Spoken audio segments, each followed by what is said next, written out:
예수님 자랑을 잘하기 위해서는 먼저 예수님 자랑할 때 다른 것에 신경 쓰지 말고 예수님 자랑하는 것 그 자체에 집중해야 한다고 했었습니다. 우리가 살아가는 삶에서는 신경 써야 할 일들이 정말 많이 생기게 되죠. 그런데 그 모든 것들에 다 신경을 쏟고 있으면 예수님 자랑을 잘 하지 못하게 됩니다. 우리가 신경 쏟고 있는 그것들 때문에 예수님 자랑하는 것 자체를 주저할 때도 생기게 되고, 또 예수님 자랑을 하지만 다른 신경 쓰는 그것 때문에 이 일에 온전하게 집중할 수 없게 된다는 것이죠. 지난주 우리가 말씀을 나눌 때 사역의 주도권이 바뀌고 있었죠. 바나바에서 바울로 사역의 주도권이 바뀌고 있었는데, 이건 아주 엄청나게 큰 일이었음에도 불구하고 이 둘은 그렇게 주도권이 바뀌는 그 소용돌이 가운데서도 변함없이 예수님 자랑하는 일에 집중하고 있었음을 우리가 살펴봤었어요. 여러분, 우리도 여러 가지 신경 써야 될 일 참 많지만, 그렇지만 예수님 자랑할 때 그 순간만이라도 내가 예수님 자랑하는 이 일에 온전히 집중해서 내 삶 가운데 역사하신 나의 주인 되신 예수님만 내가 온전하게 자랑하겠노라 라는 결단으로 그렇게 예수님 자랑하게 된다면, 여러분, 우리의 예수님 자랑이 굉장히 효과적으로 그렇게 나타날 수 있게 될 것입니다. 그리고 또 예수님 자랑할 때는 온전한 복음으로 자랑해야 한다는 것에 대해서도 함께 생각했죠. 교회를 알리거나 교회로 초청하거나 나의 신앙생활의 경험을 말하면서 예수님 자랑하는 것, 이것도 굉장히 좋은 방법이지만 그것보다도 더 좋은 방법은 짧은 것이라도 정확한 복음으로 예수님 자랑하는 게 제일 좋다고 말씀드렸었습니다. 그래서 우리가 늘 삶 속에서 예수님 믿으세요 라는 이 짧은 말로 예수님 자랑하자고 여러분들에게 계속 당부드리고 있죠. 여러분, 짧은 말이지만 예수님 믿으세요 이 말은 가장 정확한 복음입니다. 예수님 믿어서 하나님의 자녀로 구원받으세요, 이런 의미가 그 짧은 한 문장 안에 들어가 있는 것이잖아요. 여러분, 이 말에 반응하는 사람에게 더 자세한 복음을 제시해 주면 되죠. 그리고 예수님 믿으세요라고 말했을 때 반응하는 사람이 있었는데 내가 자세하게 복음을 설명해 줄 자신이 없다면 그때 교회를 초청하면 된다는 것이죠. 복음에 대해서 더 자세하게 우리 목사님이 잘 설명해 줄 거예요. 아니면 오랫동안 신앙생활 했던 우리 집사님이 복음을 잘 설명해 줄 거예요. 교회 한번 와보세요 라고 초청하면 된다는 것이죠. 그리고 또 세 번째 생각했던 것은 예수님 자랑을 할 때 우리는 반대에 부딪힐 때도 있다는 것에 대해서도 함께 생각을 했었죠. 평범하게 반대에 부딪히는 것이라면 시간을 두고 또다시 예수님 자랑하고, 또 시간을 두고 또다시 예수님 자랑하고, 이렇게 포기하지 말고 지속적으로 우리는 일을 해가야 합니다. 그런데 지난주 말씀에서 아주 심하게 반대하는 그 반대하는 사람들을 만났을 때 신의 먼지를 털어버려라 라는 말씀을 우리는 보았습니다. 여러분, 이 말의 의미가 무엇이었습니까? 너가 해야 될 일은, 너의 책임은 다 했다. 그들이 반대한다고 해서 힘들어하지 마라. 너의 책임은 다 했으니까 그들이 그렇게 심하게 반대한다면 맞서서 싸우지 말고 돌아서 괜찮아. 그거 가지고 부담 갖지 마. 내가 복음을 전했는데, 예수님 자랑을 했는데 저 사람이 받아들이지 않았어요. 굉장히 마음이 힘들어요. 무거워요. 아니, 그렇게 생각하지 마. 그게 발에 신을 털어버려라 라는 의미였죠. 그리고 또 한 가지 의미가 더 있었습니다. 그 의미가 뭐였습니까? 이렇게 극심한 반대에 부딪힐 때 우리는 좌절하고 낙심하게 됩니다.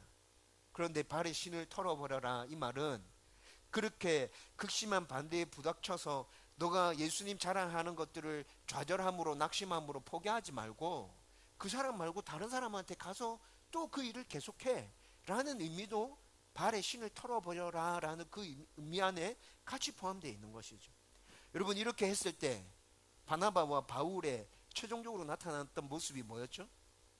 그들 가운데 더 성령 충만하고 더 기쁨이 넘쳐나는 모습들, 우리가 지난주에 함께 나누었지 않습니까? 여러분, 우리가 이렇게 예수님 자랑할 때 예수님 자랑에 집중하고 온전한 복음으로 예수님 자랑하고 극심한 반대에 부닥칠 때 돌아서서 또 다른 사람에게 찾아가서 예수님 자랑하고 이렇게 해 간다면 우리는 더 성령 충만하고 하나님의 더 큰 기쁨이 우리 가운데 넘쳐나는 그 선순환의 삶을 살아갈 수 있게 될 것입니다. 여러분, 우리 삶 가운데서 이렇게 예수님 자랑하자고 지난주에 말씀을 나누었지만, 여러분 또 잘 생각해 보면 이렇게 예수님 자랑하는 건 절대로 쉬운 일 아니죠. 여러분, 이 일이 가능하기 위해서는 먼저 우리 삶 가운데 조금이라도 하나님의 자녀다운 모습이 나타나야 누군가에게 다가가서 예수님 믿으세요 라고 자신있게 한마디라도 건네볼 수 있지 않겠어요? 아니 하나님의 자녀다운 모습이 여전히 나의 가운데서 나타나고 있지 않다면 이 말 한마디 건네는 것조차 힘들게 되죠. 그리고 또 하나님의 자녀다운 변화가 나의 가운데 생겨서 예수님 믿으세요 라고 다른 사람들한테 말할 수 있는 용기가 생겼다 하더라도, 여전히 그렇게 말할 때 다른 사람들로부터 느껴지는 그 따가운 눈총들, 그리고 반대들, 여러분 이렇게 그런 것들에 부닥치게 되면 예수님 자랑하는 게 쉬운 일이 아니라는 것이죠. 하지만 구원받은 성도에게 예수님을 자랑하는 것은 책임이며 의무입니다. 예수님께서 십자가 사역을 마무리하시고 승천하실 때 마지막으로 부탁하시고 명령하셨던 것이 무엇입니까? 땅끝까지 이르러서 내 증인이 되라. 여러분, 거의 유언적인 예수님의 부탁이셨고 명령이셨지 않습니까? 여러분 때문에 성도인 우리들은 예수님을 자랑해야 될 책임이 있고 의무가 있다는 것이에요. 여러분, 그런데도 불구하고 우리가 그 책임과 의무를 온전하게 감당해내고 있지 못하다면, 그 책임과 그 의무에 대해서 부담감도 갖고 있지 않다면, 그건 제대로 된 성도라고 말할 수 없는 것이죠. 여러분, 그 부담감을 가지고 예수님 자랑하기 위해서 우리의 삶 가운데서 몸부림치기 시작할 때, 살아계신 하나님은 우리의 삶 가운데서 우리와 함께 해 주실 것입니다. 은혜 주실 것입니다. 그리고 그렇게 예수님 자랑하는 그 짧은 한마디를 통해서 하나님의 역사가 우리를 통해 나타나는 놀라운 일들을 경험하게 될 것입니다. 저와 여러분들이 그런 은혜를 경험하게 되기를 주님의 이름으로 축원드립니다. 여러분, 오늘 우리가 이제 읽은 말씀으로 오늘 함께 나눌 말씀은 핍박과 박해 속에서도 계속해서 복음이 이방 땅으로 퍼져가는 모습을 오늘 말씀에서 우리가 읽었습니다.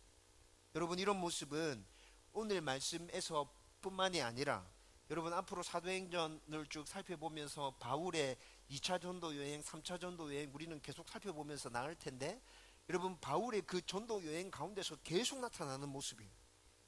그리고 우리는 복음의 이런 모습을 보면서 우리 가슴 속에 새겨야 될 아주 중요한 명제 하나를 발견하게 되는데, 그것이 무엇이냐? 패하지 않는 복음이라는 명제를 우리의 가슴에 새겨야 한다는 것입니다. 복음은 어떤 상황 가운데서 언제든지 절대로 패하지 않는다. 여러분, 이것은 오늘 말씀에서 뿐만이 아니라 복음이 전해지는 모든 지역에서 우리 가운데서 보여주는 진리이며 하나님의 확실한 하나님의 확실한 선언이라는 것이죠. 여러분, 오늘 말씀을 통해서 이 부분을 좀 자세하게 한번 살펴보십시다. 여러분, 바울과 바나바가 지금 1차 전도 여행 중인 것이죠. 구브로에서부터 처음 전도 여행이 시작되어졌습니다. 구브로는 지난주에 우리가 살펴보았듯이 굉장히 큰 섬이었고, 구브로에 도착한 바울과 바나바는 살라미라는 지역에서부터 복음을 전하기 시작했습니다. 그런데 살라미라는 이 지역에서 복음을 전할 때 첫 번부터 열매들이 막 나타났던 건 아니었죠. 그렇죠? 굉장히 어려운 과정이 있었습니다.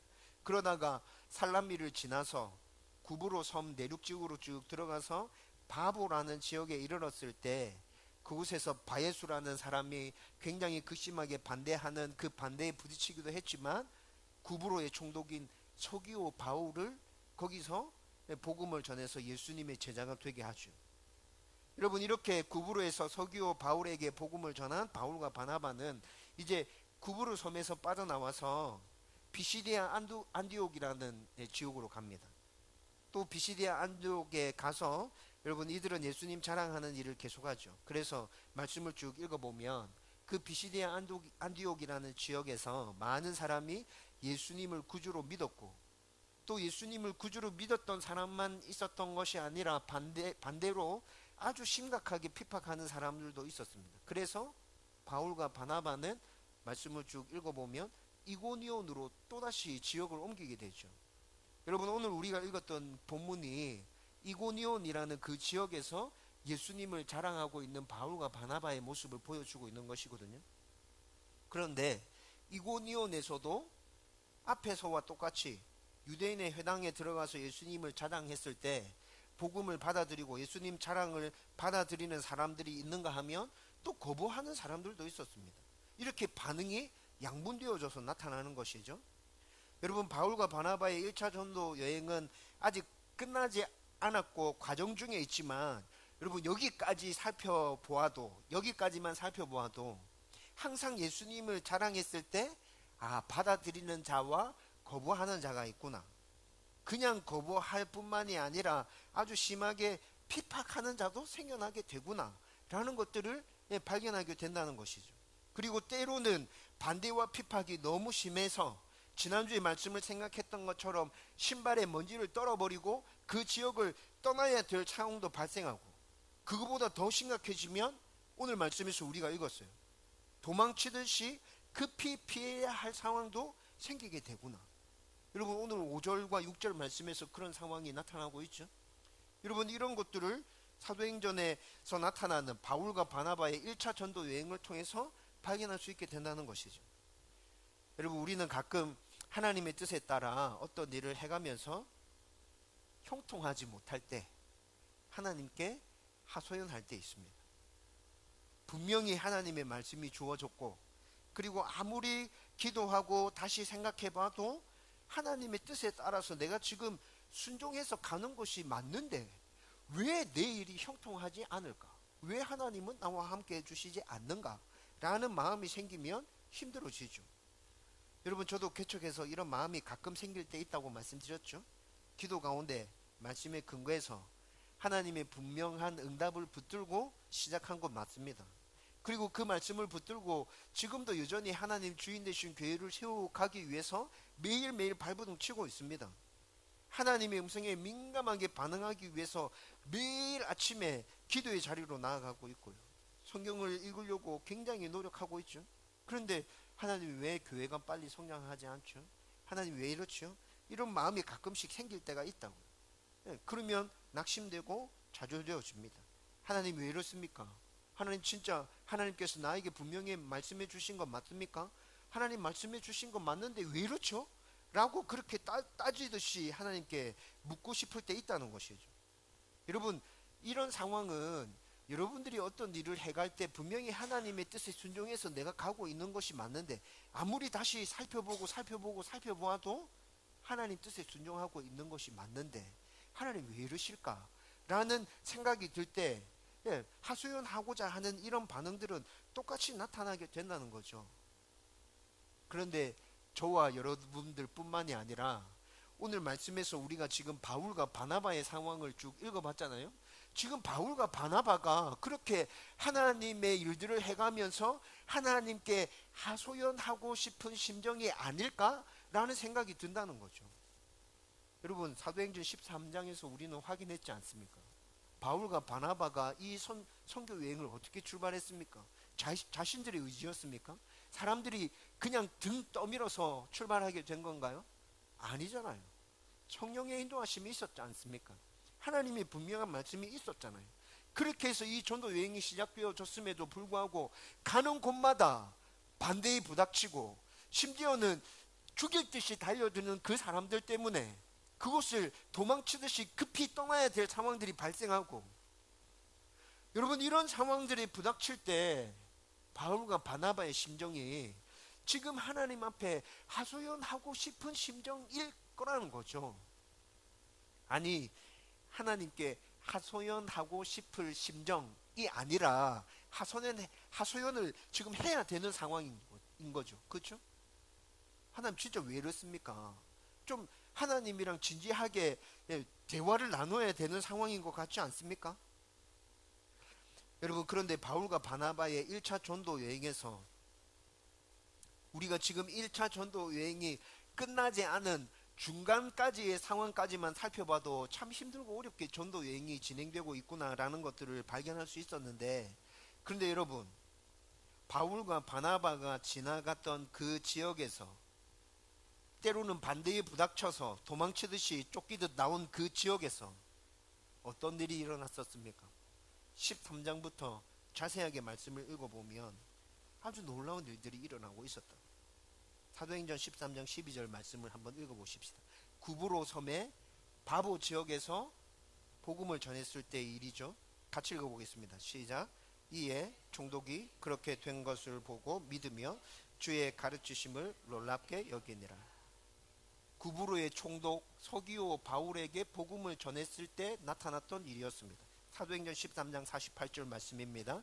비시디아 안디옥 지역에서 복음을 전했을 때 나타났던 일들입니다. 같이 읽겠습니다. 다 같이 읽읍시다. 시작. 이방인들이 듣고 기뻐하여 하나님의 말씀을 찬송하며 영생을 주시기로 작정된 자는 다 믿더라. 아멘. 사도행전 13장 52절 말씀에 한번 가보십시다. 사도행전 13장 48절 말씀은 방금 복음을 받아들이는 쪽에서 어떤 반응이 나타났는지에 대해서 말씀해 주시는 거였습니다. 이제 사도행전 13장 52절 말씀은 복음을 전한 쪽에서 어떤 반응이 일어났는지에 대해서 말씀해 주십니다. 같이 읽겠습니다. 시작. 제자들은 기쁨과 성령이 충만하니라. 아멘. 여러분, 사도행전 14장 1절 말씀, 이고니온 지역으로 바울과 바나바가 지역을 옮겼습니다. 그곳에서 예수님 자랑을 했습니다. 어떤 일들이 일어났습니까? 같이 읽겠습니다. 시작. 이에 이고니온에서 두 사도가 함께 유대인의 회당에 들어가 말하니 유대와 헬라의 허다한 무리가 믿더라. 아멘. 여러분, 사도행전 또 14장 7절 말씀으로 가보십시다. 이고니온에서 핍박받은 바울과 바나바가 도망치듯이 빠져나와서 루스드라와 더베 지역에 갔습니다. 바울과 바나바가 지금 뭐하고 있습니까? 같이 읽겠습니다. 시작. 거기서 복음을 전하니라. 아멘. 여러분, 방금 읽은 말씀에서 우리가 뭘 확인할 수 있었죠? 여러분, 이 말씀에서도 확인할 수 있듯이 바울과 바나바는 어디든지 새로운 지역에 도착하면 예수님을 자랑했습니다. 그 자랑으로 인해서 극심한 핍박과 박해를 당해서 쫓기듯이 다른 지역으로 옮겨갔을 때도 또다시 그곳에서 예수님을 자랑하고 있음을 보게 되죠. 여러분, 그리고 바울과 바나바의 이런 행동은 그냥 억지로 하는 행동이 아니라 기쁨이 넘쳐나고 성령으로 충만해서 자원함으로 이 일들이 진행되어지고 있다는 것도 말씀을 통해서 우리가 확인했어요. 이뿐만이 아니라 바울과 바나바의 예수님 자랑으로 그들이 머무는 곳곳에 복음이 전해지며 하나님이 주인 되신 교회가 세워지고 있다는 것도 확인할 수 있죠. 여러분, 정리하면 어떻게 됩니까? 예수님을 자랑하면 받아들이는 사람과 거부하는 사람이 있고 핍박하고 박해하는 사람도 있지만 복음이 전파되고 하나님이 주인이신 교회는 세워진다. 간단하면서도 더 정확하게 말하면 복음은 어디에서든지 패하지 않는다. 여러분, 이 사실은 성경을 통해서도 계속해서 확인할 수 있고요. 여러분, 이 세상의 역사를 통해서도 확인할 수 있는 것입니다. 여러분, 성경을 통해서 복음은 절대로 패하지 않는다. 어떻게 확인할 수 있죠? 우리가 오늘 나누고 있는 이 복음이, 아니 이 말씀이 복음은 절대로 패하지 않는다는 것을 보여주고 있죠. 여러분, 이것뿐만이 아니라 조금 앞으로 돌아가서 여러분, 스데반이 돌에 맞아 순교했을 때 예루살렘에 있는 성도들이 핍박으로 인해서 각 지역으로 곳곳으로 흩어졌습니다. 그렇게 해서 기독교가 사그라들었습니까? 아니요. 그들을 디아스포라라고 말한다고 했죠. 여러분, 그 디아스포라들에 의해서 기독교는 더 빠르게 이방 지역으로 확산되어져 가지 않습니까? 여러분, 성경 곳곳에서 이런 모습을 너무나도 많이 확인할 수 있다고. 복음은 절대로 패하지 않습니다. 여러분, 역사 가운데서는 어떻게 이 사실을 확인할 수 있습니까? 여러분, 이 당시의 역사는, 이 당시 우리가 학교에서 배웠던 그 역사는 이스라엘을 로마가 지배하고 있었다라고 말하고 있죠. 여러분, 로마가 이스라엘뿐만이 아니라 팔레스타인 지역을 굉장히 강력한 힘으로 장악해서 로마가 대제국을 이루어서 이때 이 당시에 다스리고 있었거든요. 그런데 그 로마가 역사를 쭉 살펴보면 기독교를 굉장히 심하게 핍박했다. 여러분 그때 나타났던 로마 황제 중에 여러분 많이 들어보셨을 겁니다. 네로 황제가 등장하죠. 여러분 AD 60년경입니다. 네로 황제가 등장해서 로마에 사는 기독교인들 뿐만이 아니라 자기가 다스리고 있는 그 지역에 사는 기독교인들을 굉장히 핍박하면서 괴롭힌다고. 여러분 로마의 이 기독교인에 대한 핍박은 300여 년 동안이나 지속되어집니다. 여러분 그 300년 동안 로마가 줄기차게 기독교인들에 대해서 핍박하고 사람들을 잡아 죽였는데 기독교가 사라졌나요?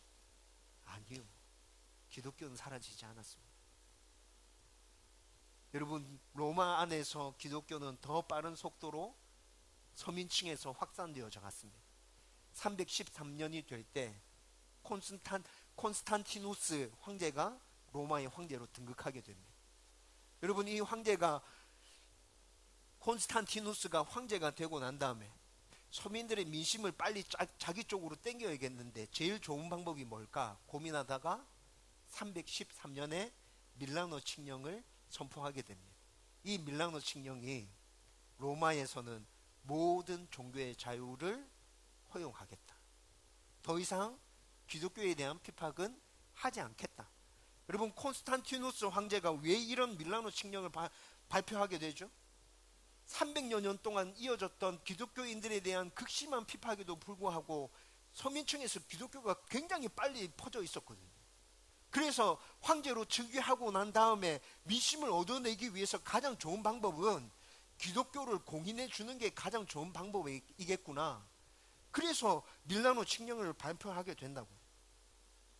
여러분 세월이 조금 더 흘러서 392년에 테오도시우스라는 황제가 등극하게 됩니다. 테오도시우스 황제 때 392년에 기독교는 로마의 국교가 되어집니다. 여러분 복음이 패했습니까? 아니요. 복음은 패하지 않았습니다. 여러분 16세기에 영국에서 기독교를 극심하게 박해했던 여왕이 있었습니다. 누구였습니까? 메리 여왕이었어요. 메리 여왕이 기독교를 극심하게 박해했거든요. 그 박해를 견디다 못해서 청교도들이 메이플라워를 타고 미 대륙으로 옮겨서 거기서 자유롭게 신앙생활을 하면서 거기서 나라를 세우게 됩니다. 여러분 16세기에 메리 여왕의 핍박으로 인해서 기독교가 사라졌습니까? 아니요. 기독교는 더 넓은 지역으로 확장되어져 갔습니다. 복음은 절대로 패하지 않습니다. 여러분 서양의 역사에서만 이런 모습이 나타나나요? 여러분 우리나라 역사에서도 패하지 않는 복음의 모습은 얼마든지 찾아볼 수 있죠. 130여 년 전에 쇄국 정책으로 외국인들의 왕래가 자유롭지 못한 이 조선 땅에 미국과 캐나다와 호주 등지에서 수많은 선교사님들이 이 땅을 찾아왔습니다. 여러분 그 선교사님들은 이 땅에 발을 딛자마자 예수님 자랑 한마디 하지도 못하고 피를 흘리며 순교에서 죽어갔다고요. 여러분 그 선교사님들의 그 순교가 헛됐나요? 130년이 지났습니다. 지금 대한민국의 기독교가 얼만큼 커져 있습니까? 물론 여러 가지 사건 사고들의 소식을 들으면서 가슴 아프고 답답한 일들이 계속해서 생겨나고 있는 것은 사실입니다. 그런데 여러분 대한민국의 교회가 대한민국의 성도가 130년이 지나는 동안에 얼만큼 많아졌어요? 여러분 그 선교사님들의 그 죽음은 헛되지 않은 것이죠. 복음은 패하지 않는다는 것을 그 선교사님들의 그 죽음 역시 우리에게 보여주고 있는 것이죠. 일제강점기 때는 신차 참배 이후로 기독교를 굉장히 일본이 탄압했죠. 신차 참배 이후로 일본이 진짜 기독교를 극심하게 핍박하고 탄압했습니다. 많은 사람들이 순교했으며 그때 기독교가 사라져 버릴 것이라고 생각한 사람들도 많았습니다. 그러나 그 어려운 상황에서도 여전히 기독교는 사라지지 않았습니다. 여러분 중국에서는 마오쩌둥이 1966년에 문화혁명이라는 것을 주도하고 학자들을 죽이고 책들을 불태우고 기독교를 핍박하기 시작합니다. 여러분 이 문화혁명의 세월이 10년 동안 지속되거든요. 그래서 1976년, 77년 이쯤에 문화혁명이 풀려지고 개방되어지기 시작합니다. 그런데 그렇게 개방되어졌을 때 기독교에 대한 탄압은 여전히 유효하게 진행되었거든요.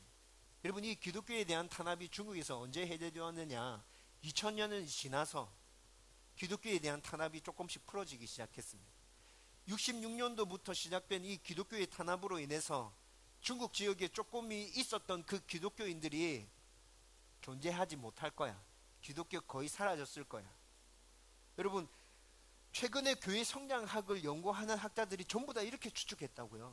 중국의 교회는 사라지고 남아있다 하더라도 기독교의 명맥만 겨우겨우 유지하고 있을 거다. 그렇게 추측했는데 2000여 년이 지나서 기독교에 대한 탄압도 중국에서 풀어지기 시작했습니다. 그래서 교회 성장학을 연구하는 학자들이 중국 땅에 들어가서 기독교인들에 대한 조사를 하기 시작했습니다. 여러분, 나타난 결과가 뭐였습니까? 중국의 기독교가 쇠퇴했어요? 아니요. 66년도에 그 기독교와 2000여 년이 되어서 중국이 기독교에 대한 탄압을 풀었을 때 들어가서 자기들이 확인한 그 기독교를 비교해 보니까 수십 년의 세월이 지나는 동안 극심한 탄압과 핍박 가운데서도 중국의 기독교는 놀랄 만큼 성장해 있었다. 깜짝 놀랐다고. 야, 이렇게 심하게 극심하고 극심히 핍박하고 기독교를 못 살게 괴롭혔는데 그 수십 년이 지나는 동안에 중국의 기독교가 어떻게 이렇게 커져 있을 수 있지? 여러분, 복음은 절대로 패하지 않습니다. 지금까지 살펴본 것처럼 예수님 자랑은 어떤 상황 가운데서도 패하지 않는다는 것을 명확하게 우리 가운데 보여주고 있죠. 여러분, 그리고 앞으로도 예수님 자랑은 절대로 패하지 않을 것입니다. 왜냐하면 예수님 자랑에는 능력이 나타나기 때문에 그렇습니다. 로마서 1장 16절 말씀 우리 다 같이 읽어보십시다. 다 같이 읽겠습니다. 시작. 내가 복음을 부끄러워하지 아니하노니 이 복음은 모든 믿는 자에게 구원을 주시는 하나님의 능력이 됨이라. 먼저는 유대인에게요 그리고 헬라인에게로다. 아멘. 여러분, 지금 이 말씀에서 복음이라고 얘기하는 것을 제가 지금 예수님 자랑이라고 바꿔서 얘기하고 있는 거죠. 네, 예수님 자랑하는 거, 복음을 전하는 거, 여러분, 이것은 그 자체가 능력이기 때문에 절대로 패하지 않습니다. 어떤 박해와 핍박이 있다 하더라도 예수님은 계속 퍼져나가게 될 것입니다. 방금 읽은 말씀에서 충분히 분명하게 선언하는 것처럼 예수님 자랑은 모든 사람에게 생명을 주시는 하나님의 능력이라고 말하고 있잖아요. 죄로 인해서 죽은 영혼을 살리는 능력이 예수님 자랑 안에 있습니다. 마귀의 속박 아래 억눌리고 메마르고 굶주리고 피폐해진 영혼을 소생케 하는 능력이 예수님 자랑 안에 있습니다. 예수님 자랑에는 모든 것들을 온전하고 완전하게 회복시키는 예수의 충만이 그 안에 있다고요. 여러분, 이 능력은 유대인에게나 이방인에게나 모두에게 똑같이 임하는 능력인 것입니다. 여러분, 이 때문에 복음은 앞으로도 절대 패하지 않고 주님께서 이 땅에 오시는 그날까지 땅끝까지 계속 퍼져나가게 될 것입니다. 여러분, 이것뿐만이 아니라 또 예수님 자랑에는 하나님의 역사가 나타나므로 절대로 패하지 않을 것입니다. 여러분, 오늘 3절 말씀 우리 같이 읽읍시다. 다 같이 읽겠습니다. 시작. 두 사도가 오래 있어 주를 힘입어 담대히 말하니 주께서 그들의 손으로 표적과 기사를 행하게 하여 주사 자기의 은혜의 말씀을 증언하시니. 아멘. 여러분, 바나바와 바울이 지금 이고니온 지역에서 예수님 자랑을 할 때 받아들이는 사람도 있었지만 반대하는 사람도 있었다 그랬죠. 그런데 이 반대하는 사람들의 이야기들을 들어보니까 이거 그냥 넘어가면 안 되겠고 이 사람들한테 좀 자세하게 복음을, 예수님 자랑을 좀 자세하게 해줘야겠다라는 생각이 들어서 오랫동안 이고니온에 머물면서 예수님 자랑하기 시작합니다. 그런데 이렇게 바울과 바나바가 예수님 자랑하기 시작하니까 반대하는 자들이 교묘하게 사람들을 꿰어서 바울과 바나바를 대적하기 시작하는 거예요. 그런데도 계속해서 바울과 바나바는 예수님 자랑을 이어가고 있죠. 이렇게 예수님 자랑을 이어가는 바울과 바나바에 의해서 표적과 기사가 나타나고 있다고 말씀하고 있습니다. 여러분, 이 표적과 기사는 예수님 자랑한 것을 뒷받침해 주는 증거로 나타나는 표적과 기사입니다. 여러분, 다른 성경에서는 하나님이 하나님 되심, 하나님이 이 세상 만물을 다스리고 통치하고 계심을 보여주기 위해서 표적과 기사가 나타날 때 있습니다. 그런데 사도행전에서 나타나는 표적과 기사는 예수님 자랑을 했을 때 예수님 자랑이 참이다, 진짜다, 진리다 라는 것을 보여주기 위한 표적과 기사가 계속 나타나고 있다고. 예수님 자랑이 나타나지 않으면, 예수님 자랑이 행해지지 않으면 그 뒤에 따라오는 표적과 기사는 아무 소용이 없는 거예요. 여러분, 이렇게 예수님 자랑과 표적과 기사가 항상 같이 나타나기 때문에 복음은 절대로 패하지 않는다는 것이죠. 사도들이 예수님을 자랑했습니다. 근데 그 다음에 일어나는, 사도들로 통해서 일어나는 그 표적과 기사를 보면서 이 사람들이 말한 게 진리구나, 참이구나, 예수님에 대해서 얘기한 것이 진짜구나 라는 것들을 받아들일 수 있도록, 눈으로 확인할 수 있도록 해주고 있다는 것이죠.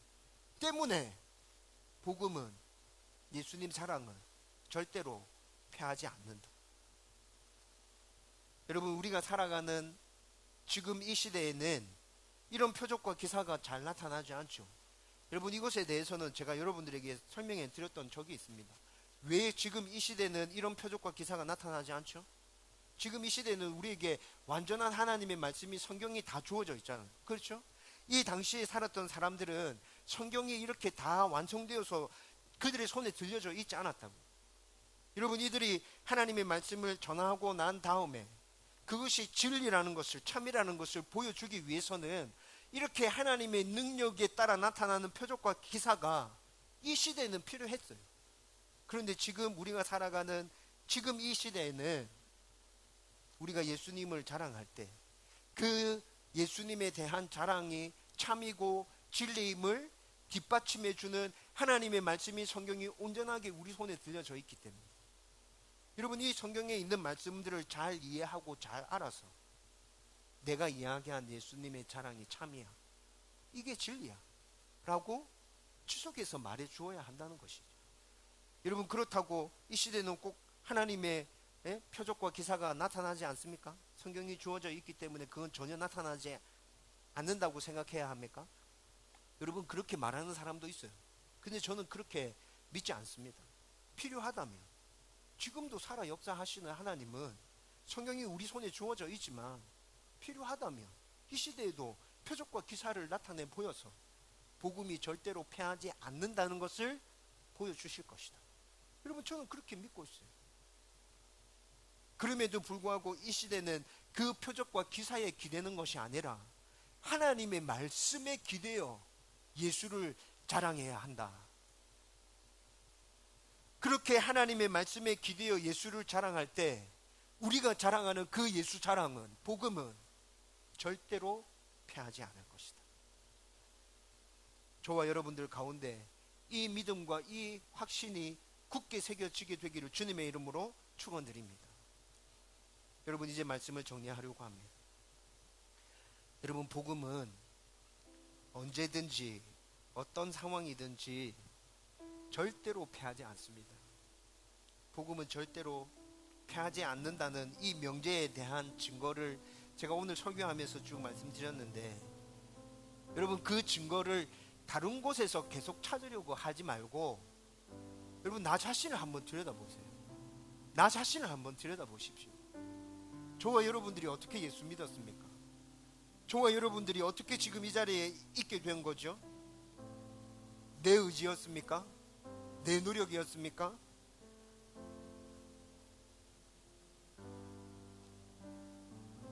패하지 않는 복음이 지속적으로 나의 가운데, 내 주위에서 계속 역사하고 있었기 때문에 여러분, 결국에는 내가, 여러분들이 복음을 받아들일 수 있게 된 것이죠. 여러분, 나 같은 사람이 복음을 받아들였다면 정말 복음은 패하지 않구나 라고 말해도 괜찮지 않을까요? 나에 대해서 내가 제일 잘 알잖아. 내가 어떤 사람인지, 내가 어떤 성품을 가졌는지, 어떤 성격을 가졌는지.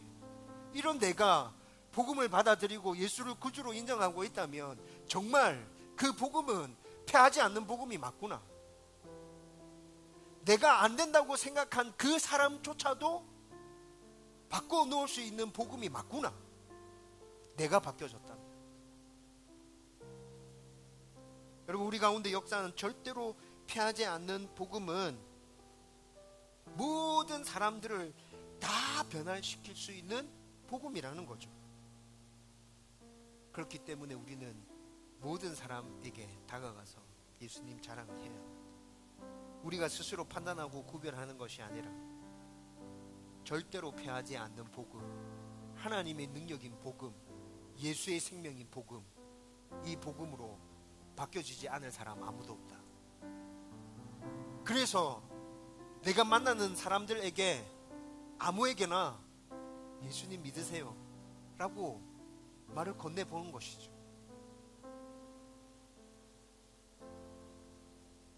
우리가 이렇게 몸부림치고 노력해 간다면 여러분, 이 복음은 우리를 더 변화시킬 겁니다.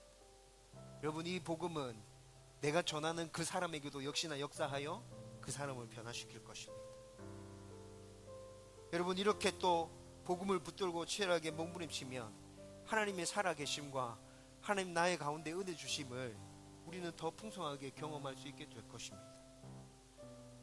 저와 여러분이 이 은혜를 누리면서 패하지 않는 복음과 함께 하나님의 역사를 이루어가는 신실한 하나님의 사람 되기를 주님의 이름으로 축원드립니다.